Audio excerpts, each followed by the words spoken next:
नमस्कार। प्रस्तुत है मुंशी प्रेमचंद जी की कहानी लांछन भाग 2। दोस्तों, पिछले भाग में हमने सुना था कि श्याम देवी पर लांछन लगाता है कि उसके रजा के साथ संबंध हैं। वह देवी को घर से निकालने की धमकी देता है और कहता है कि रजा ने तुम्हारे लिए सौगात भेजी होगी। देवी कहती है अगर भेजी है तो ढूंढ लो घर में। कहानी में आगे क्या होता है, आइए सुनते हैं। श्याम किशोर ने घूंसा तानकर कहा, कह दिया मुझे फुर्सत नहीं है। सीधे सारी चीजें लाकर रख दो, नहीं तो इसी दम गला दबाकर मार डालूंगा। देवी, मारना हो तो मार डालो। जो चीजें आई ही नहीं उन्हें मैं कहां से दिखा दूं। श्याम किशोर ने क्रोध से उन्मत्त होकर देवी को इतनी जोर से धक्का दिया कि चारों खाने चित्त जमीन पर गिर पड़ी। तब उसके गले पर हाथ रखकर बोले, दबा दूं गला, ना दिखलाएगी तू उन चीजों को। देवी, जो अरमान हो पूरे कर लो। श्याम, खून पी जाऊंगा, तूने समझा क्या है। देवी, अगर दिल की प्यास बुझती है तो पी जाओ। श्याम, फिर तो उस मेहतर से बातें ना करेगी। अगर अब कभी मुन्नू या उस शौहदे को द्वार पर देखा तो गला काट लूंगा।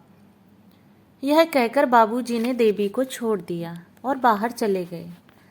लेकिन देवी उसी दशा में बड़ी देर तक पड़ी रही। उसके मन में इस समय पति प्रेम की मर्यादा रक्षा का लेश भी न था। उसका अंतःकरण प्रतिकार के लिए विकल हो रहा था। इस वक्त अगर वह सुनती कि श्याम किशोर को किसी ने बाजार में जूते से पीटा तो कदाचित वह खुश होती।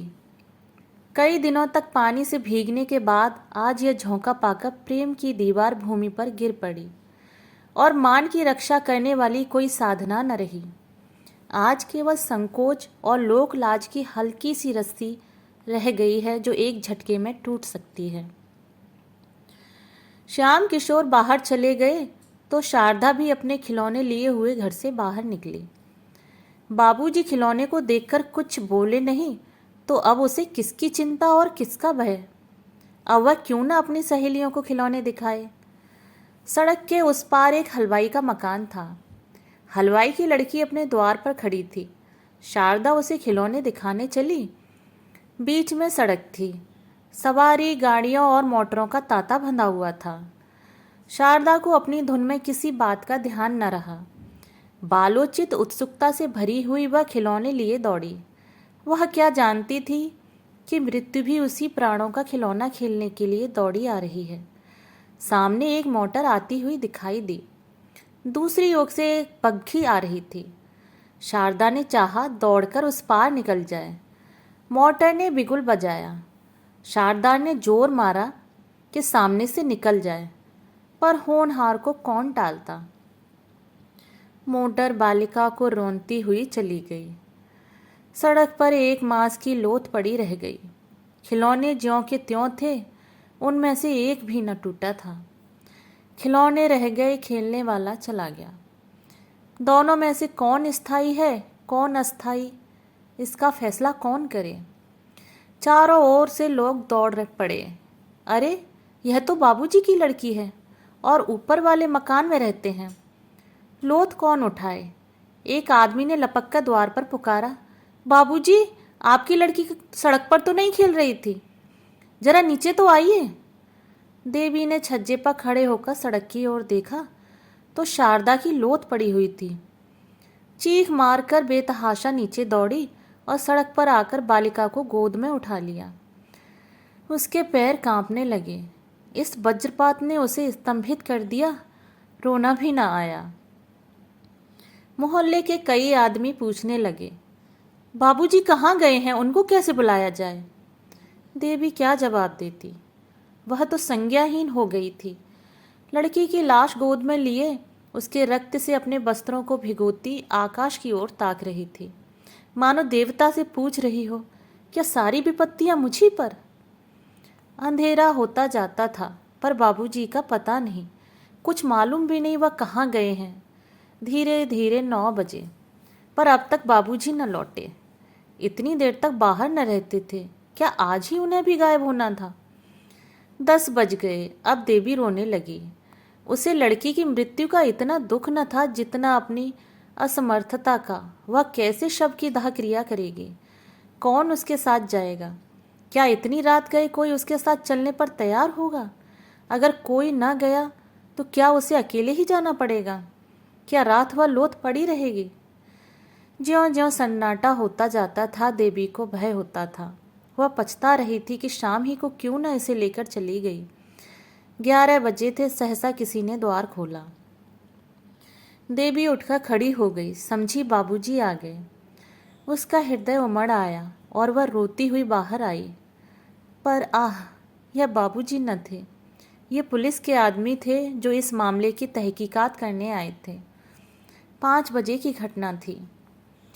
तहकीकात होने लगी 11 बजे।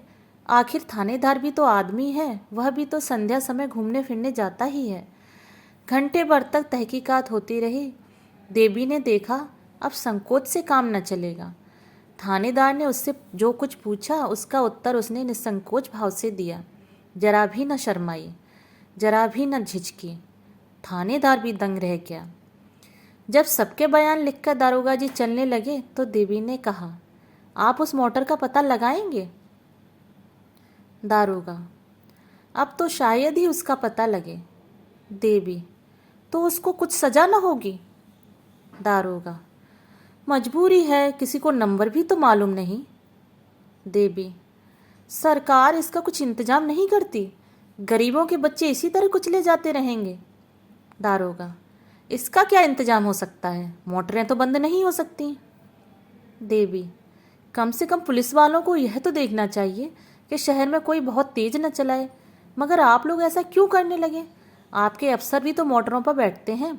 आप उनकी मोटरें रोकेंगे तो नौकरी कैसे रहेगी? थानेदार लज्जित हो चला गया।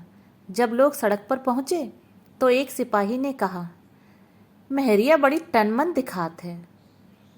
थानेदार, अजी, इसने तो मेरा नात का बंद कर दिया। किस गजब का हुस्न पाया है। मगर कसम ले लो जो मैंने एक बार भी उसकी तरफ निगाह की हो, ताकने की हिम्मत ही न पड़ती थी। बाबू श्याम किशोर 12 बजे के बाद नशे में चूर घर पहुंचे। उन्हें यह खबर रास्ते में ही मिल गई थी। रोते हुए घर में दाखिल हुए। देवी भरी बैठी थी। सोच रखा था आज चाहे जो हो जाए पर फटकारूंगी जरूर। पर उनको रोते देखा तो सारा गुस्सा गायब हो गया। खुद भी रोने लगी। दोनों बड़ी देर तक रोते रहे। इस विपत्ति ने दोनों के हृदयों को एक दूसरे की ओर बड़े जोर से खींचा। उन्हें ऐसा ज्ञात हुआ कि उनमें फिर पहले का सा प्रेम जागृत हो गया है। प्रातःकाल जब लोग दाह क्रिया करके लौटे तो श्याम किशोर ने देवी की ओर स्नेह से देखकर कर्ण स्वर में कहा, तुम्हारा जी अकेले कैसे लगेगा? देवी, तुम 10-5 दिन की छुट्टी ले सकोगे? श्याम, यही तो मैं भी सोचता हूँ, 15 दिन की छुट्टी ले लूँ। श्याम बाबू दफ्तर छुट्टी लेने चले गए। इस विपत्ति में भी आज देवी का हृदय जितना प्रसन्न था उतना उधर महीनों से न हुआ। बालिका को खोकर वह विश्वास और प्रेम पा गई थी और यह उसके आंसू पहुँचने के लिए कुछ कम न था। आह अभागिनी, खुश मत हो। तेरे जीवन का वह अंतिम कांड होना अभी बाकी है जिसकी आज तू कल्पना भी न कर सकती थी। दूसरे दिन बाबू श्याम किशोर घर पर ही थे कि मुन्नू ने आकर सलाम किया। श्याम किशोर ने जरा कड़ी आवाज में पूछा, क्या है जी, तुम क्यों बार बार यहाँ आया करते हो? मुन्नू बड़े दीन भाव से बोला, मालिक, कल की बात जो सुनता हूँ उसी को रंज होता है। मैं तो हुजूर का गुलाम ठहरा, अब नौकर नहीं हूँ तो क्या, सरकार का नमक तो खा चुका हूँ। भला कभी भी हड्डियों से निकल सकता है। कभी कभी हाल हवाला पूछने आ जाता हूँ। जब से कल वाली बात सुनी है हुजूर, ऐसा कलक हो रहा है कि क्या कहूँ। कैसी प्यारी प्यारी बच्ची थी कि देखकर दुख दूर हो जाता था। मुझे देखते ही मुन्नू मुन्नू करके दौड़ती थी। जब गैरों का यह हाल है तो हुजूर के दिल पर तो कुछ बीत रही होगी, हुजूर ही जानते होंगे। श्याम बाबू कुछ नर्म होकर बोले, ईश्वर की मर्जी में इंसान का क्या चारा। मेरा तो घर ही अंधेरा हो गया, अब यहाँ रहने को जी नहीं चाहता। मुन्नू, मालकिन तो और भी बेहाल होंगी। श्याम, हुआ ही चाहे, मैं तो उसे शाम सवेरे खिला लिया करता था। माँ तो दिन भर साथ रहती थी। मैं तो काम धंधे में भूल भी जाऊंगा, पर वह कहाँ से भूलेगी। उनको तो सारी जिंदगी रोना ही है। पति को मुन्नू से बातें करते देख सुनकर देवी ने कोठे पर से आंगन की ओर देखा। मुन्नू को देखकर उसकी आंखों में बेअख्तियार आंसू भर आए। बोली, मुन्नू, मैं तो लुट गई। मुन्नू, हुजूर अब सब्र कीजिए, रोने धोने से क्या फ़ायदा। यही सब अंधेर देखकर तो कभी कभी अल्लाह मियाँ को जालिम कहना पड़ता है। जो बेईमान है, दूसरों का गला काटते फिरते हैं, उनसे अल्लाह मियाँ भी डरते हैं, और जो सीधे और सच्चे हैं उन्हीं पर आफत आती है। मुन्नी देवी को दिलासा देता रहा। श्याम बाबू भी उसकी बातों का समर्थन करते जाते थे। जब वह चला गया तो बाबू साहस ने कहा, आदमी तो कुछ बुरा नहीं मालूम होता। देवी ने कहा, मोहब्बती आदमी है, रंज न होता तो यहाँ क्यों आता। 15 दिन गुजर गए। बाबू साहब फिर दफ्तर जाने लगे। मुन्नू इस बीच में फिर कभी ना आया। अब तक देवी का दिन पति से बातें करने में कट जाता था, लेकिन अब उनके चले जाने पर उसे बार बार शारदा की याद आती।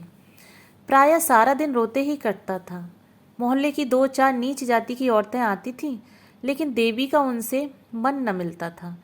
वे झूठी सहानुभूति दिखाकर देवी से कुछ ऐंठना चाहती थीं। एक दिन कोई 4 बजे मुन्नू फिर आया और आंगन में खड़ा होकर बोला, मालकिन, मैं हूँ मुन्नू, जरा नीचे आ जाइएगा। देवी ने ऊपर से ही पूछा, क्या काम है, कहो तो। मुन्नू, जरा आइए तो। देवी नीचे आई तो मुन्नू ने कहा, रजा मियाँ बाहर खड़े हैं और हुजूर से मातम पुरसी करते हैं। देवी ने कहा, जाकर कह दो, ईश्वर की जो मर्जी थी वह हुई। रजा दरवाजे पर खड़ा था। ये बातें उसने साफ सुनी। बाहर ही से बोला, खुदा जानता है, जब से यह खबर सुनी है दिल के टुकड़े हो जाते हैं। मैं जरा दिल्ली चला गया था, आज ही लौट कर आया हूँ। अगर मेरी मौजूदगी में यह वारदात हुई होती तो और तो क्या कर सकता था, मगर मोटर वाले को बिला सजा कराए न छोड़ता, चाहे वह किसी की राजा की ही मोटर होती। सारा शहर छान डालता। बाबू साहब चुपके होके बैठे रहे, यह भी कोई बात है। मोटर चलाकर क्या कोई किसी की जान ले लेगा। फूल सी मासूम बच्ची को जालिमों ने मार डाला। हाय, अब कौन मुझे राजा भैया कहकर पुकारेगा। खुदा की कसम, उसके लिए दिल्ली से टोकरी भरकर खिलौने ले आया हूँ। क्या जानता था कि यहाँ यह सितम हो गया है। मुन्नू देख, यह ताबीज़ ले जाकर बहू जी को दे दे, इसे अपने जूड़े में बांध लेंगी। खुदा ने चाहा तो उन्हें किसी तरह की दहशत या खटका न रहेगा। उन्हें बुरे बुरे ख्वाब दिखाई देते होंगे, रात को नींद उचट जाती होगी, दिल घबराया करता होगा। ये सारी शिकायतें इस ताबीज़ से दूर हो जाएंगी। मैंने एक पहुँचे हुए फ़कीर से यह ताबीज़ दिखलाया है। इसी तरह से रज़ा और मुन्नू उस वक्त तक एक न एक बहाने से द्वार से न टले, जब तक बाबू साहब आते न दिखाई दिए। श्याम किशोर ने उन दोनों को जाते देख लिया। ऊपर जाकर गंभीर भाव से बोले, रज़ा क्या करने आया था। देवी, यूं ही मातम पुरसी करने आया था, आज दिल्ली से आया है, यह खबर सुनकर दौड़ा आया था। श्याम, मर्द मर्दों में मातम पुरसी करते हैं या औरतों से। देवी, तुम न मिलो तो मुझी से शोक प्रकट करने चला आया। श्याम, इसके यह माने हैं कि जो आदमी मुझसे मिलने आए वह मेरे न रहने पर तुमसे मिल सकता है, इसमें कोई हरज नहीं, क्यों। देवी, सबसे मिलने में थोड़े ही जा रही हूँ। श्याम, तो रजा क्या मेरा साला है या ससुरा। देवी, तुम तो जरा जरा सी बात पर झल्लाने लगते हो। श्याम, यह जरा सी बात है। एक भले घर की स्त्री एक शौहदे से बातें करे, यह जरा सी बात है। तो बड़ी सी बात किसे कहते हैं। यह जरा सी बात नहीं कि यदि मैं तुम्हारी गर्दन घोंट दूं तो भी मुझे पाप न लगेगा।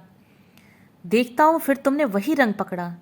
इतनी बड़ी सजा पाकर भी तुम्हारी आंखें नहीं खुली। अब की क्या मुझे ले बीतना चाहती हो। देवी सन्नाटे में आ गई। एक तो लड़की का शोक, उस पर यह अपशब्दों की बौछार और भीषण आक्षेप। उसके सिर में चक्कर सा आ गया। बैठकर रोने लगी। इस जीवन से तो मौत कहीं अच्छी। केवल यही शब्द उसके मुंह से निकले। बाबू साहब गरज कर बोले, यही होगा, घबराओ मत, मत घबराओ, यही होगा। तुम मरना चाहती हो तो मुझे भी तुम्हारे अमर होने की आकांक्षा नहीं है। जितनी जल्द तुम्हारे जीवन का अंत हो जाए उतना ही अच्छा। कुल में कलंक तो न लगेगा।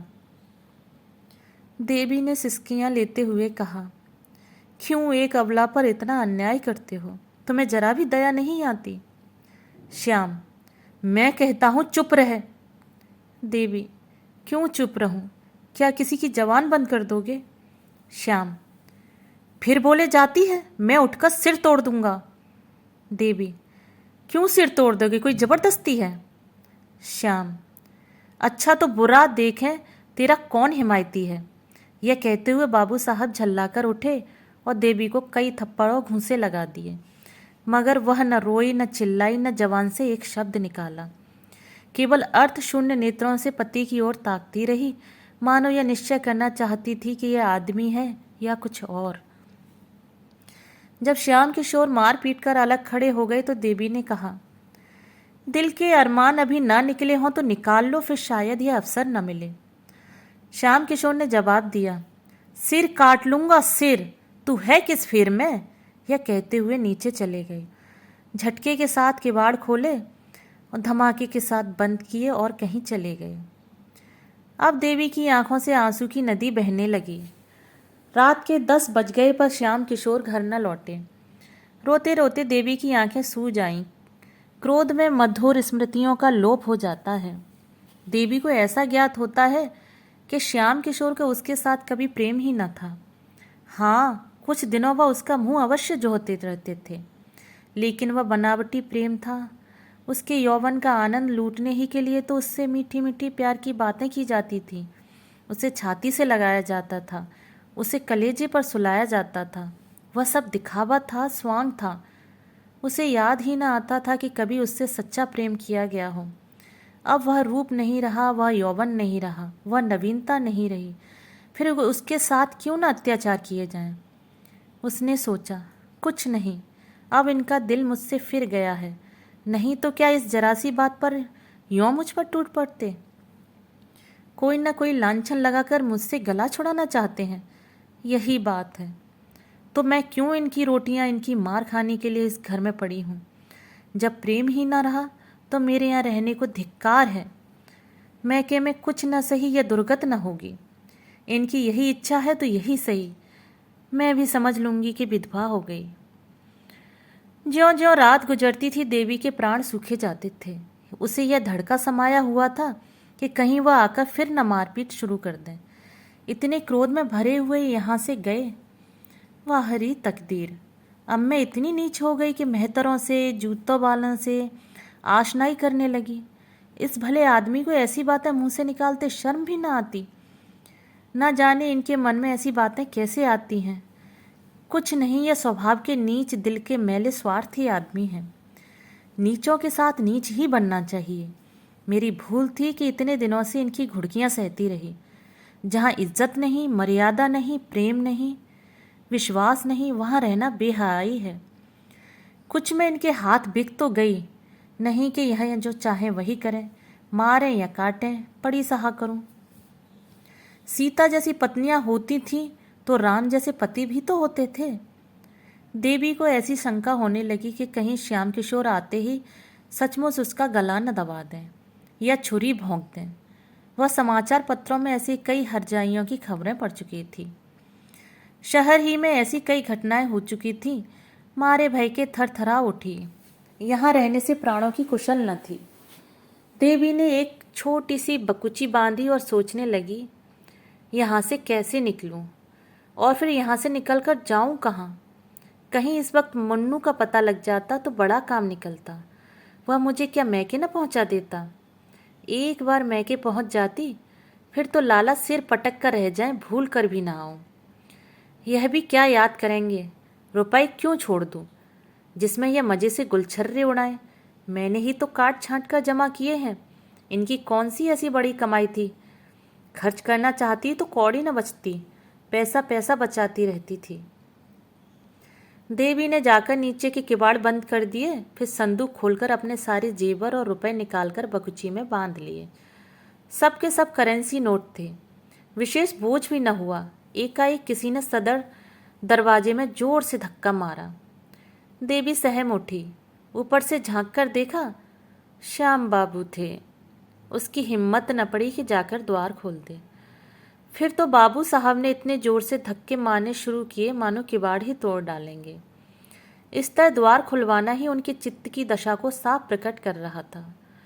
देवी शेर के मुंह में जाने का साहस न कर सकी। आखिर श्याम किशोर ने चिल्लाकर कहा, ओ डैम किवाड़ खोल, ओ ब्लडी किवाड़ खोल, कभी खोल। देवी की रही सही हिम्मत जाती रही। श्याम किशोर नशे में चूर थे। होश में शायद दया आ जाती, इसलिए शराब पीकर आए थे। किवाड़ तो न खोलूंगी, चाहे तोड़ ही डालो। अब तुम मुझे इस घर में पाओगे ही नहीं। मारोगे कहाँ से? तो मैं खूब पहचान गई। श्याम किशोर 15-20 मिनट तक शोर मचाने और किवाड़ हिलाने के बाद उल जुलूल बकते चले गए। 2-4 पड़ोसियों ने फटकारें भी सुनाई। आप भी तो पढ़े लिखे आदमी होकर आधी रात को घर चलते हैं। नींद ही तो है, नहीं खुलती तो क्या कीजिएगा? जाइए किसी यार दोस्त के घर लेटे रहिए, सवेरे आइएगा। श्याम किशोर के जाते ही देवी ने बकुची उठाई और धीरे धीरे नीचे उतरी। जरा देर उसने कान लगाकर आहट ली कि कहीं श्याम किशोर खड़े तो नहीं हैं। जब विश्वास हो गया कि वह चले गए तो धीरे से द्वार खोला और बाहर निकल आई। उसे जरा भी क्षोभ, जरा भी दुख न हुआ। बस केवल एक इच्छा थी कि यहाँ से बचकर भाग जाऊं। कोई ऐसा आदमी न था जिस पर वह भरोसा कर सके, जो इस संकट में काम आ सके। था तो बस वही मुन्नू मेहतर। अब उसी के मिलने पर उसकी सारी आशाएं अब लंबित थीं। उसी से मिलकर वह निश्चय करेगी कि कहाँ जाए, कैसे रहे। मैके जाने का अब उसका इरादा न था। उसे भय होता था कि मैके में श्याम किशोर से वह अपनी जान न बचा सकेगी। उसे यहाँ न पाकर वह अवश्य उसके मैके जाएंगे और उसे जबरदस्ती खींच लाएंगे। वह सारी यातनाएं, सारे अपमान सहने को तैयार थी, केवल श्याम किशोर की सूरत नहीं देखना चाहती थी। प्रेम अपमानित होकर द्वेष में बदल जाता है। थोड़ी ही दूर पर चौराहा था। कई तांगे वाले खड़े थे। देवी ने एक इक्का किया और उससे स्टेशन चलने को कहा। देवी ने रात स्टेशन पर काटी। प्रातःकाल उसने एक तांगा किराए पर किया और पर्दे में बैठकर चौक जा पहुंची। अभी दुकानें न खुली थीं, लेकिन पूछने से रजा मियाँ का पता चल गया। उसकी दुकान पर एक लौंडा झाड़ू दे रहा था। देवी ने उसे बुलाकर कहा, जाकर रजा मियाँ से कह दे कि शारदा की अम्मा तुमसे मिलने आई हैं। अभी चलिए। 10 मिनट में रजा और मुन्नू आ पहुंचे। देवी ने सजल नेत्र होकर कहा, तुम लोगों ने पीछे मुझे घर छोड़ना पड़ा। कल रात को तुम्हारा मेरे घर पर आना गजब हो गया। जो कुछ हुआ वह फिर कहूँगी। मुझे कहीं एक घर दिला दो। घर ऐसा हो कि बाबू साहब को मेरा पता न मिले, नहीं तो मुझे जीती न छोड़ेंगे। रजा ने मुन्नू की ओर देखा, मानो कह रहा हो, देखो चाल कैसी ठीक थी। देवी से बोला, आप निशा खातिर रहें, ऐसा घर दिला दूंगा कि बाबू साहब के बाबा साहब को पता न चलेगा। आपको किसी बात की तकलीफ न होगी। हम आपके पसीने की जगह खून बहा देंगे। सच पूछो तो बहू जी, बाबू साहब आपके लायक थे ही नहीं। मुन्नू, कहाँ की बात भैया, आप रानी होने के लायक हैं।